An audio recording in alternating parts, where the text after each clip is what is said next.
The 2000 U.S. invasion of Iraq was highly controversial, not only for the rationale of eliminating weapons of mass destruction, but also for how the country was governed after the U.S. took over.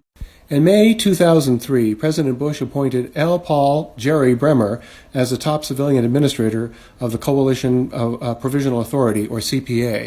Shortly thereafter, two of the CPA's most notable decrees entered into force. CPA Order Number 1, which banned Saddam's Ba'ath Party, and Order Number 2, which dismantled the Iraqi army. Both decisions were sharply criticized by many observers for kneecapping the Iraqi state and fueling the insurgency. In a lengthy 2008 interview with ADST, Brenner defended both decisions. We will explore de-Baathification and then the dismantling of the Iraqi army in Part 2. The Ba'ath Party was modeled after the Nazi Party, which Saddam Hussein admired. By 2003, most Iraqis hated the party. Many joined simply to further their careers. The Pentagon's de-Baathification decree stated that only the top 1% of the party, about 20,000 people, would be affected.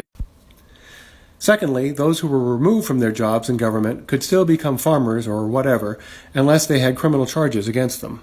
According to Bremer, this decision on de-Baathification was widely accepted and supported by about 95% of Iraqi citizens. The major criticism at the time was that the decree didn't go far enough and that officials shouldn't have been allowed to work in the private sector either, just as with denazification.